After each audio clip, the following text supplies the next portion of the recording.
Hello and welcome to all the students. My name, as you all know, is Dr. Ankit Dubey, and I'll just get straight to the point here. MHT CET finally, after months and months of waiting, बहुत सारे बच्चे frustrate हो गए थे, पढ़ाई छोड़ दी थी बीच में, और अब फाइनली आप लोगों को पता है कि एमएचटी सीईटी की जो डेट्स है, Maharashtra state CET, PCM as well as PCB की डेट्स आप लोगों को एटलीस्ट व्हाट्सएप पे नोटिफिकेशन या इंटरनेट पे नोटिफिकेशन सारे बच्चों को आ चुका है.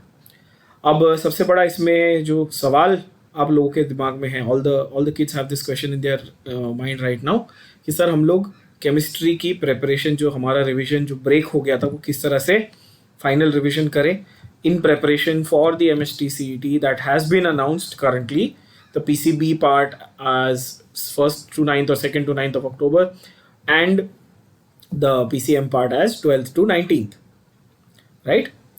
So chemistry basically हम यहाँ पर, जैसा कि आपको स्क्रीन पे दिख रहा है, ज़्यादा टाइम पास नहीं करूँगा मैं, सीधा आपको दिख रहा है यहाँ पर कि हम 14 डेज में entire chemistry revision, how you're going to plan it out, how we are going to go about it, that we are going to discuss here, and what are the things you need to cover, what are the things you need to focus on. In a nutshell, we'll be discussing in this video. Also, many students who have taken the crash course with me, और जिन्होंने मेरे साथ अभी recently जिनको मैंने पढ़ाया था last batch या जो करंट बैच है जो एग्ज़ाम गोइंग है, उन्होंने बहुत जनों ने पूछा कि सर हम लोग किन चीज़ों के ऊपर ज़्यादा फोकस करें, किन चैप्टर्स को स्किप कर सकते हैं, एट्सेट्रा एट्सेट्रा. ठीक है, तो पहले तो ये समझ लो बच्चों कि आज से, अभी से अगर आप 21 सितंबर, जो मैं आपको आज का डेट दे रहा हूँ, आज से अगर आप काउंट करते हो तो 12th ऑफ अक्टूबर, यानी कि आपके पास एक्चुअली स्पीकिंग 21 डेज का टाइम है, 21 दिन यानी कि 3 हफ्तों का टाइम है. मैं जो यहाँ पर आपको सिस्टम, जो एक प्लान समझाने वाला हूँ, बहुत ही सिंप्लीफाइड वर्जन है ये.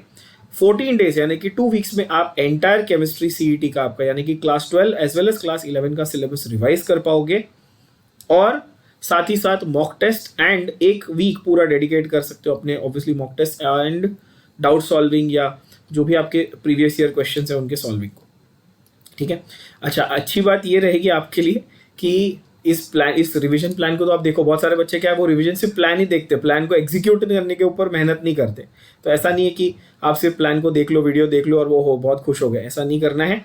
प्लान को देखना है, समझना है, write it down on a piece of paper as I am going through each and every detail here, and also I will be uploading videos for your revision with key concepts, formula lists from various chapters, as well as the typical type of questions formats asked in previous years, typical type of questions asked from each chapter, and tips and tricks videos जो बहुत बच्चे हमेशा मांगते हैं, हमेशा बोलते हैं कि सर टिप्स एंड ट्रिक्स बताओ.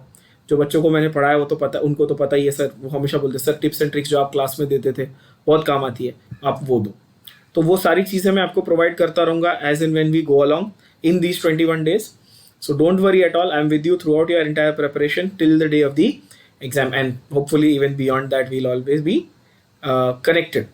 ठीक है बच्चों, तो let's start, let's not waste any time. Complete revision of MHT CET chemistry in 14 days. सबसे पहले अपन क्लास 12 के सिलेबस की बात करेंगे, बिकॉज ऑब्वियसली मेजर चंक, ऐसा आपने सब जगह पढ़ा होगा और ये करेक्ट भी है कि एटलीस्ट 75 to 80% सिलेबस जो है, जो मार्क्स वेटेज है, वो आपका क्लास 12 के सिलेबस से आएगा. ठीक है, now you can see here very clearly, simply आपको यहाँ पे दिया हुआ है, first day that is day 1 21 सितंबर, आपको 2 चैप्टर्स पर डे पे फोकस करना है, that's it, 2 chapters per day. And trust me, chemistry के लिए 2 चैप्टर्स पर डे डिफिकल्ट बिल्कुल भी नहीं है. There are kids who end up asking कि सर इसको हम लोग कहाँ से पढ़ें. तो वो सबसे पहला सवाल आपका मैं क्लियर किए देता हूँ कि आपको स्टेट बोर्ड की जो ओल्ड सिलेबस, अच्छा एक और चीज़ है, अब जो टेक्स्ट बुक आई है वो तो न्यू सिलेबस की टेक्स्ट बुक है, पर आपकी ओल्ड सिलेबस वाली कौन सी, वो पार्ट 1 जो है वो ग्रीन वाली है ना, जिसमें 7 चैप्टर्स है अप टू पी ब्लॉक, और पार्ट 2 जो है वो पर्पल ब्लू वाली, जो भी पर्पल है या वायलेट है, जो भी कलर है ना, वो आप जो बोलते हो वो है. तो यहाँ पर 12th क्लास का जो 2 पार्ट्स में डिवाइड किया हुआ सिलेबस है, मैंने उस हिसाब से आपको चैप्टर के यहाँ पे सीक्वेंस दिए हुए बच्चों. ठीक है, पार्ट 1 पार्ट 2 स्टेट बोर्ड की टेक्स्ट बुक, और कोई भी एक स्टैंडर्ड बुक, ना I am not endorsing any brands और पब्लिकेशंस हियर, कोई भी एक स्टैंडर्ड सीईटी की आप बुक ले लो. आपके पास टारगेट हो सकती है, अरिहंत हो सकती है, अच्छी बुक्स है, मार्वल है, प्रज्ञा है, बहुत सारे पब्लिकेशंस की बुक्स आती है. आई वुड से टारगेट इस पर्सनली मुझे अच्छा लगता है, अरिहंत भी आप यूज़ कर सकते हो, that is also fine, Marvel is also fine, but I would say top 2 आप ये यूज़ कर सकते हो। अच्छा, इसमें क्या है कि हर चैप्टर के स्टार्ट में आपको मिलेगा एक पर्टिकुलर सिनॉप्सिस। हर चैप्टर के बिगिनिंग में आपको बेसिकली मिलेगा सिनॉप्सिस, राइट? तो सिनॉप्सिस वाला पार्ट जो है बच्चों, उसको आपको ध्यान से पहले देख लेना है, समझ लेना है, ओके? और सिनॉप्सिस को पूरी तरह से रिवाइज करने के बाद ही एमसीक्यूज अटेम्प्ट करने। अब सारे एमसीक्यूज आप ये ऑब्वियसली सारे के सारे सॉल्व नहीं कर सकते हो, so these books usually have divisions as classical, critical, competitive. तो कॉम्पिटिटिव वाला जो सेक्शन है उसके ऊपर ज़्यादा फोकस करना है। कॉम्पिटिटिव एग्जाम्स मतलब कि जो ऑलरेडी सीईटी या उनके जैसी जो सिमिलर एग्जाम्स हैं उनमें जो एक क्वेश्चंस आए हुए हैं उनके ऊपर आपको ज़्यादा फोकस करना है, ठीक है? Chapter 1 solid state, chapter 2 chemical, thermodynamics and energetics. Now please remember and understand this, okay? Very important thing. आप लोग जब ऑनलाइन जाओगे, गूगल पे आप जब सर्च करोगे, आप सभी लोग करते हो, सारे बच्चे करते हैं, मुझे पता है कि हम लोग कौन से चैप्टर को ज़्यादा इंपॉर्टेंस दें, किसका वेटेज ज़्यादा है, एंड यू विल फाइंड कि बहुत ही स्टूपिड तरीके से परसेंटेज फॉर्म में आपको मेजॉरिटी साइट्स पे मिलेगा, ठीक है? मैं आपको सीधा सीधा दे रहा हूँ कितने क्वेश्चन कौन से चैप्टर से आने वाले हैं, सिंपल, ठीक है? जैसे कि सॉलिड स्टेट चैप्टर की अगर आप बात करो तो at least 3 questions you can expect from this. 50 question, 50 questions आपके केमिस्ट्री में होते हैं, राइट? 45 मिनट्स का आपको टाइम मिलता है इसके लिए अप्रॉक्सीमेटली। ऑब्वियसली फिजिक्स के मिलाकर आप 1.5 घंटे आप ये यूटिलाइज करते हो। 50 क्वेश्चन है, 50 मार्क्स है, 1 मार्क ये ऑब्वियसली आप सीईटी दे रहे हो, आपको इतना तो पता ही है। सॉलिड स्टेट चैप्टर से 3 क्वेश्चन आप एक्सपेक्ट कर सकते हो। केमिकल, थर्मोडायनेमिक्स एंड एनर्जेटिक्स बच्चों सबसे इंपॉर्टेंट चैप्टर है, सबसे बड़ा है, right? As I said on various websites you find it in percentage form और whatever, right? 7 to 8 questions, 7 to 8 question मतलब 7 to 8 मार्क्स आप बोल सकते हो। 7 to 8 मार्क्स, यहाँ पे 3 मार्क्स, 7 to 8 क्वेश्चंस, राइट? ये आप एक्सपेक्ट कर सकते हो थर्मोडायनेमिक्स एंड एनर्जेटिक्स चैप्टर से। तो ये चैप्टर को बाहर छोड़ना या इसको लीव करना, इसको इग्नोर करना क्रिमिनल इनजस्टिस होगा आपके लिए कंप्लीटली, ठीक है? तो ये बहुत इंपॉर्टेंट था भाई। उसके अलावा अगर हम बात करें, आपका चैप्टर है इलेक्ट्रोकेमिस्ट्री, राइट? सो इलेक्ट्रोकेमिस्ट्री जो टॉपिक है उससे भी आप डेफिनेटली एक्सपेक्ट कर सकते हो at least 3 questions. Now electrochemistry when you are revising, focus on the tips and tricks, focus on Faraday's laws, its equations, various types of numericals, definitely. General principles and isolations, 2 to 3 questions, yes, कहीं भी नहीं गए, इतने questions तो definitely आएंगे इस chapter से। और at the same time एक और चीज़ नोट करना important है, याद रखना कि इस चैप्टर से 2 से 3 क्वेश्चन आएंगे, वो डायरेक्टली फैक्चुअल टाइप के होंगे। पूरी एक सिंपल सी लिस्ट बनाना जहाँ पर सारे एलिमेंट्स के वेरियस ओर्स, मिनरल्स, जिसके आपको non hydrated forms, crystalline forms वगैरह वगैरह, आपको सॉल्ट्स के सारे कॉम्पोजिशंस दिए हुए हैं। उसमें specially the common names and the chemical composition, जैसे चिले सॉल्टपीत्र और इंडियन सॉल्टपीत्र और ये सब दिया हुआ है ना, right? All those you have to pay very close attention to from the metallurgy chapter. उसके बाद जिसको आप मेटलर्जी बोलते हो उसकी बात कर रहा था। Solutions and colligatives, yes, solutions and colligatives definitely इस चैप्टर में से भी आप एक्सपेक्ट कर सकते हो at least 3 to 4 questions, 3 to 4 questions, 3 questions तो मिनिमम इस चैप्टर से आते ही है। अब पी ब्लॉक चैप्टर आप देख रहे हो, पी ब्लॉक एलिमेंट्स आपने देखा हुआ है। पी ब्लॉक एलिमेंट्स में आपके क्लास 12 के सिलेबस में ग्रुप 15 से लेके ग्रुप 18 तक आपको सब कुछ यहाँ पर इंक्लूडेड है। ऑब्वियसली बहुत ही वास्ट चैप्टर है, सबसे ज़्यादा बच्चे मेरे पास इसी के ये लेके आते थे कि सर रिविजन करा दो, सर 2 घंटे में पी ब्लॉक कैसे पढ़े बता दो। तो यहाँ पर करना क्या है, आप उसको 2 पार्ट्स में डिवाइड कर लो। On the third day you are going to do your P block half, so you do let's say group 15-16 on the third day, that is the 23rd of September, and the second part of that chapter you do on the next day, that is the 24th. Along with this P block जब आप कर रहे हो, again what you need to do is make sure that you do the chemical reactions. Now chemical thermodynamics मैंने आपको बता दिया बहुत ही बड़ा चैप्टर है, और ये P block जो है ये दूसरा सबसे बड़ा चैप्टर, इसमें से एटलीस्ट 5 क्वेश्चंस आप एक्सपेक्ट कर सकते हो बच्चों, ठीक है, तो मैं आपको यहाँ पर साइड में साथ साथ लिख के दे रहा हूँ, तो आपको पता रहेगा कि मैं कौन से चैप्टर्स पे ज़्यादा फोकस करूँ।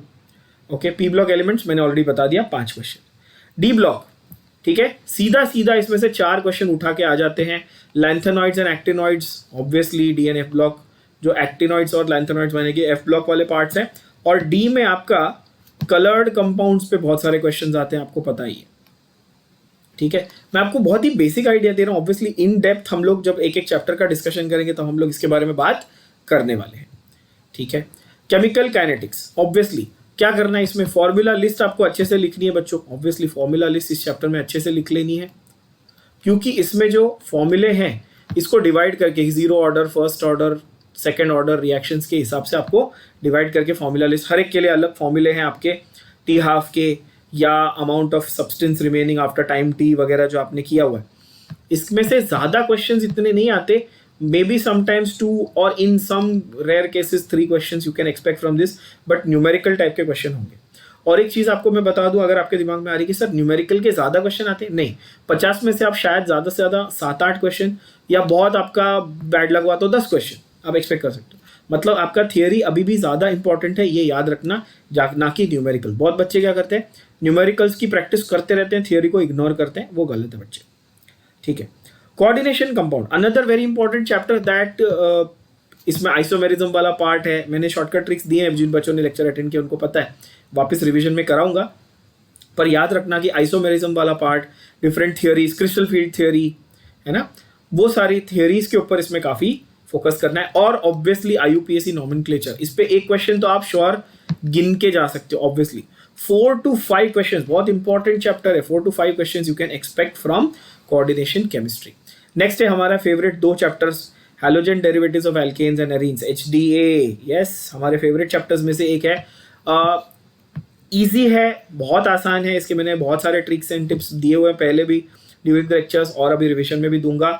इसमें भी आप 2 to 3 क्वेश्चंस डेफिनेटली एक्सपेक्ट कर सकते हो, खास करके SN1 और SN2 मैकेनिज्म, एक तो ये, और दूसरा आपका इनेंशियोमर्स वाला पार्ट, ऑब्वियसली उसमें से आप एक्सपेक्ट कर सकते हो। Aldehydes, ketones, carboxylic acids, all the name reactions, boss, all the name reactions, example aldol, canizaro, all those very important ones। aldol में अल्फा हाइड्रोजन चाहिए, canizaro में नहीं चाहिए, वगैरह वगैरह, all those things are important।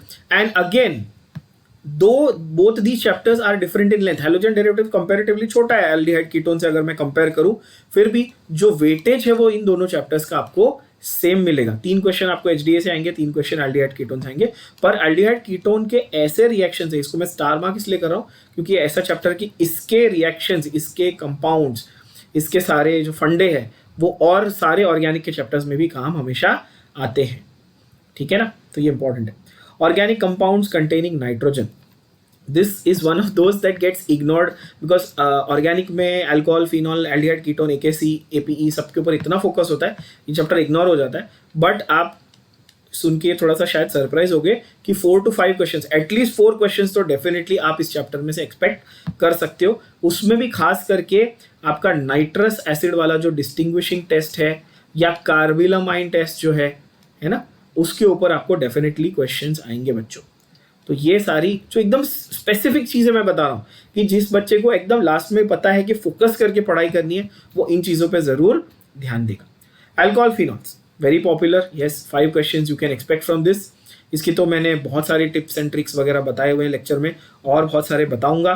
खास करके आपका फिशर एस्टेरिफिकेशन है ना, फिर फिनॉल्स के फ्रीडल क्राफ्ट रिएक्शन, एनिलीन से डायाजोनियम सॉल्ट फॉर्मेशन वाला, अगेन जो नाइट्रस एसिड का ही एक एप्लीकेशन है देखा जाए तो, ठीक है। फिनॉल्स के सारे रिएक्शंस वगैरह, acidic basic character, picric acid favourite question, CET में शायद 1000 बार आया हुआ क्वेश्चन है।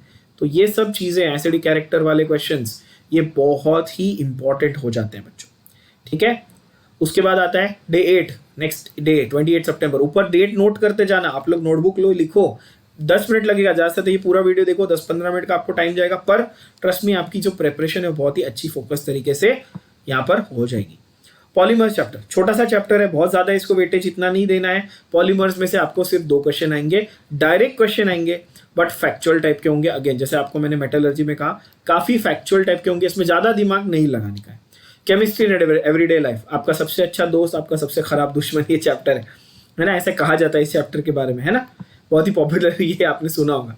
क्यों? क्योंकि जो बायो जिन बच्चों ने लिया पीसीबी वाले, उनको बड़ा इजी लगता है, पर इसमें जो है ना, आप टर्म्स पे फोकस करना बच्चों, टर्म्स पे, एनाल्जेसिक, एंटीसेप्टिक, डिसइंफेक्टेंट, एंटीबायोटिक, है ना, बैक्टीरियोस्टैटिक, बैक्टीरिसाइडल, मैं I can give you a list and I will give you a list, obviously मैं आपको लिस्ट भी दूंगा जब हम लोग इस चैप्टर की इन डेप्थ डिस्कशन करेंगे। पर अगेन यहाँ पर याद रखना कि ये चैप्टर में से 3 questions, sometimes they surprise you, they may even and up asking 4 questions from this, but 2 to 3 questions तो बेयर मिनिमम आप एक्सपेक्ट कर सकते हो इस टॉपिक से। तो यहाँ पर आप नोटिस करोगे कि 28 सितंबर यानी कि अभी इसी वीक में आपके, अगर आप सिर्फ प्यार से इतने फॉलो करोगे रिवीजन के पैटर्न को, तो आपके सारे के सारे 12th के टॉपिक्स 28 सितंबर तक कंप्लीट हो जाएंगे। उसके बाद आता है आपका क्या, आपका आ जाता है बॉस 11 क्लास 11 का जो ये है सिलेबस। और क्लास 11 के सिलेबस में से बहुत ज़्यादा इतने चैप्टर्स नहीं है, बहुत ही लिमिटेड नंबर ऑफ टॉपिक्स हैं, बहुत ही ईजी टॉपिक्स हैं, और at the same time numerical based as well as theoretical based दोनों कॉम्बिनेशन है। तो स्टेट्स ऑफ मैटर बहुत ही ईजी, इसमें क्या करना है, आपको गैस लॉस पे फोकस करना है, ठीक है। गैस लॉस पे आपने फोकस कर लिया, PV is equal to NRT वाला इक्वेशन, आपने उसके क्वेश्चंस कुछ टिपिकल टाइप के सॉल्व कर लिए, तो you are sorted. Again numericals है, फॉर्मूला लिस्ट पे फोकस करना, इसमें से एटलीस्ट आप 2 क्वेश्चंस एक्सपेक्ट कर सकते हो। नाउ क्लास 11 का कैसा है, टोटल वेटेज ही 20 मार्क्स है बच्चों, टोटल वेटेज ही 20 मार्क्स है, तो बहुत कम इसमें से क्वेश्चंस आएंगे, maybe sometimes 1, maybe sometimes 2 और maybe none, you never know. तो क्लास 11 के टॉपिक्स को आप मार्क्स के हिसाब से नहीं तोल सकते हो, आपको उनको लेंथ और इंपॉर्टेंस के हिसाब से वे करना पड़ेगा। Some basic concepts of chemistry, obviously इसमें जो मोल कॉन्सेप्ट है, ठीक है। अच्छा, इसमें भी ना कुछ वो laws of conservation of mass, law of multiple proportion, definite proportion वगैरह लॉज हैं, तो उन लॉज को आप सिर्फ रीड कर लो, that's is okay, don't focus too much on those. But yes, mole concept के जो सम्स है, conversion, number of molecules, Avogadro number, 22.4 litre और 22.4 dm³ at STP, all those topics you need to focus more on नहीं, more on. Then you have surface chemistry. ये एक topic है जो बहुत बच्चों से इग्नोर हो जाता है ना। सरफेस केमिस्ट्री में क्या है, देखो कॉन्सेप्ट जो है आपने फिजिक्स में जो पढ़े हुए हैं, काफ़ी सारे कॉन्सेप्ट्स यहाँ पे अप्लाई होते हैं। आपने वो बबल वाला क्वेश्चन किया है फिजिक्स में, है ना, सरफेस टेंशन, तो वो सारे कॉन्सेप्ट यहाँ पर ओवरलैप होते हैं इस चैप्टर के लिए। इनफैक्ट ये दोनों चैप्टर्स के लिए आई वुड जस्ट सजेस्ट कि आप रीड करो, स्टेट बोर्ड की जो टेक्स्ट बुक है उसको अच्छी तरह से रीड करो, ठीक है। 1 घंटा बिताओ इन दोनों चैप्टर्स के लिए, 1-1 घंटा, और स्टेट बोर्ड टेक्स्ट बुक की रीडिंग बहुत ज़रूरी है इन दोनों टॉपिक्स में, ठीक है। Mark the important points. Redox में खास करके ऑक्सीडेशन नंबर फाइंड आउट करने के, ऑक्सीडेशन नंबर कैलकुलेशन के क्वेश्चंस बहुत बहुत ज़्यादा बार आपको देखने मिलेंगे। सरफेस केमिस्ट्री में एड्सॉर्प्शन, एब्जॉर्प्शन, ऑब्वियसली ये तो सभी लोगों को मालूम है, और role of platinum, role of activated materials, catalyst का रोल, ऑल दोस थिंग्स, उसके ऊपर क्वेश्चन ज़्यादा आएंगे। पर इसका ये मतलब नहीं कि other parts you can completely ignore. So just reading of the state board text book for these 2 chapters on day 10, so यहाँ पर आपका सितंबर का मंथ खत्म हो जाएगा। उसके बाद 1 अक्टूबर को आप आ जाओगे। अच्छा, बाय द वे इसमें मैंने आपको संडे को छुट्टी नहीं दी ऑब्वियसली, क्योंकि लास्ट के 20 दिन में अब आपको संडे की भी छुट्टी चाहिए, तो फिर तो क्या ही एग्जाम होगा आपका, है ना। Day 1 October, day 11, very important day. Why? Because another drastically big chapter, huge chapter, weightage wise, importance wise, concept wise, NCB. इसमें बॉन्ड ऑर्डर के क्वेश्चंस, बॉन्ड ऑर्डर के क्वेश्चंस बहुत इंपॉर्टेंट, हाइब्रिडाइजेशन के क्वेश्चंस बहुत इंपॉर्टेंट, ठीक है, geometry के questions बहुत इंपॉर्टेंट, एमओटी नहीं समझ में आता है लोगों को, नहीं समझ में आता है आपको। यहाँ पे मैंने ये दिया हुआ है, दिख रहा है, लोगो है, मेरा नाम है, जिनको मेरा नाम पता है उनको पता है। ये ऐप है, एंड्रॉयड पे है, iOS पे है, डाउनलोड करो ऐप पे, मुझे चैट बॉक्स पे डायरेक्ट अपने डाउट्स भेजो, कोई भी बच्चा हो, मैं आपके डाउट्स आपको सॉल्व करके दूंगा, आपको सॉल्यूशन भेजूंगा। एमओटी नहीं समझ में आता है, मुझे मैसेज भेजो, मैं एमओटी के आपको स्पेसिफिकली वीडियोस बनाकर आपको अपलोड करके दूंगा, आपके डाउट सॉल्व हो जाएंगे, ठीक है। Just ask for help, I will be there, no problem at all, I am there to solve your doubts. But last के 15 दिनों में अब संकोच मत करो, अब बैठ के सोचो मत, don't scratch your head trying to think कि अच्छा अब क्या करूँ, अब करने का टाइम है, सोचने का टाइम नहीं है बच्चों, ठीक है। Chapter 6 hydrogen, very simple, mainly talk about compounds, okay. तो हाइड्रोजन की मेथड्स ऑफ प्रिपरेशन थोड़ी बहुत, ठीक है, बहुत मेजर नहीं है। फिर कंपाउंड्स की बात करो तो कंपाउंड्स में हाइड्रोजन पेरोक्साइड का जो ऑक्सीडाइजिंग नेचर है, रिड्यूसिंग नेचर भी है, those typical things they will ask you in hydrogen, may be 1 or 2 questions, but 1 question definitely you can expect from this topic. 2 October nature of chemical bond को, जो because मैंने कहा आपको huge chapter है, बहुत बड़ा चैप्टर है, इसको 2 पार्ट्स में डिवाइड करो, जैसे पी ब्लॉक को किया था 2 पार्ट्स में डिवाइड। तो बड़े बड़े जो चैप्टर्स है उसको ऐसा नहीं कि मैंने आपको 14 डेज बोला तो भगा भगा के कर रहे हैं, आप देख सकते हो मैंने बहुत रिलैक्स तरीके से बड़े टॉपिक्स को 2 पार्ट्स 2 दिन भी दिए हैं, तो बहुत इजीली बहुत प्यार से आपकी केमिस्ट्री कंप्लीट हो जाएगी। Nature of chemical bond part 2 अगर आप देखो तो पार्ट 2 में आपको क्या क्या कवर करना है, जैसा मैंने कहा कि एमओटी जो लास्ट की थियरी है, वैलेंस बॉन्ड थियरी है ना, those things, Lewis structures, dot and cross structures, उनके बारे में, खास करके incomplete octet, expanded octet, typical examples, ठीक है। इनकम्प्लीट और एक्सपैंडेड ऑक्टेट के अगर आप देखोगे तो टिपिकल एग्जांपल्स आपको मिलेंगे बच्चों, तो वो सारे आपको याद करने हैं directly from the state text book. ज़्यादा पीएचडी करने, आईआईटी पढ़ने मत चले जाओ, ठीक है, अब वो टाइम नहीं है। इंपॉर्टेंट थिंग्स जैसे कि जो डायरेक्ट एग्जांपल्स है उनको याद करके दो, ठीक है। बेसिक्स ऑफ ऑर्गेनिक केमिस्ट्री, ना पार्ट 1 में आप क्या कवर करोगे, पार्ट 1 में आप मेनली आईयूपीएसी नोमेनक्लेचर और कॉमन नोमेनक्लेचर दोनों, यानी कि IUPAC as well as common, उसको कवर करोगे, मेनली आईयूपीएसी पे फोकस करोगे। रूल्स रटने नहीं है, इतनी स्टुपिडिटी मत करना, रूल्स रट के अब कुछ नहीं होने वाला आपको, you have to practise writing the names of structures, ठीक है।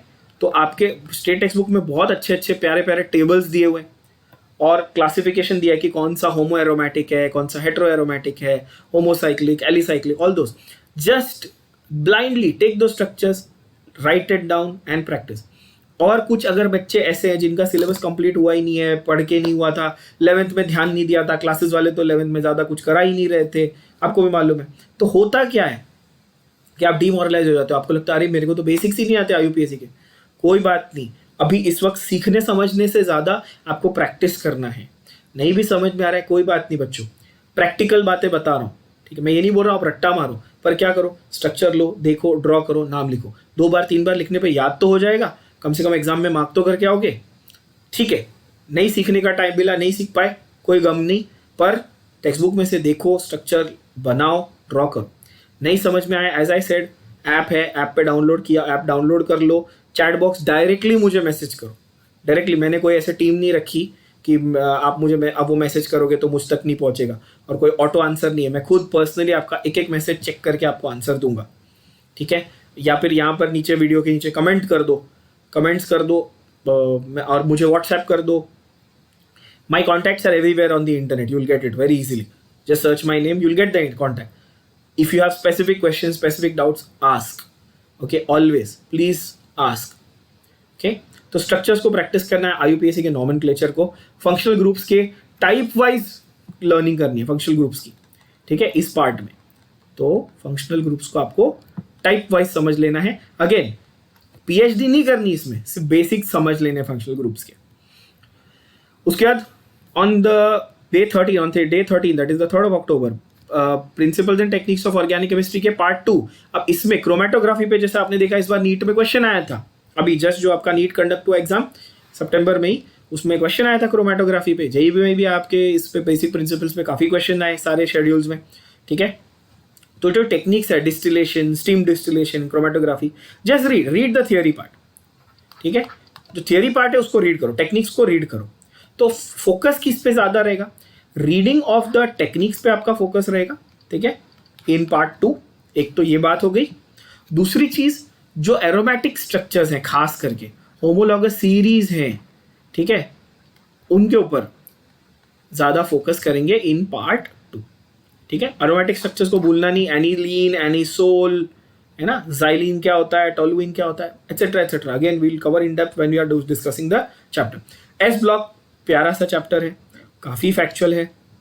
क्यों फैक्चुअल भी है और रिएक्शंस भी हैं।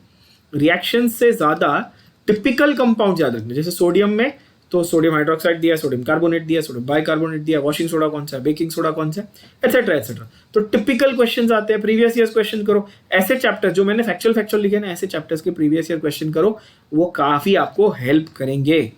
और आखिरी लास्ट दिन आपको करना है चुपचाप एक सिंपल सा छोटा सा प्यारा सा chapter, that is alkanes. Alkanes में याद रखना न्यूमैन प्रोजेक्शन और है ना सॉहर्स प्रोजेक्शन, ये जो है ना रोटामर्स वाला पार्ट, ये बहुत बच्चों को समझ में नहीं आता, बाउंसर जाता है इसलिए छोड़ देते हो, है ना। उसके कॉन्फ़िगरेशंस है ना, स्क्यू कॉन्फ़िगरेशन जो है या उसका एक्लिप्स फॉर्मेशन वगैरह वगैरह, जो बहुत सारा कुछ उसमें डिटेल दिया हुआ है। Again if you don't understand please ask, I will explain, I will make separate videos for this, no problem, I am here to help you out, but make sure that you don't skip out the important portions और important parts of these topics.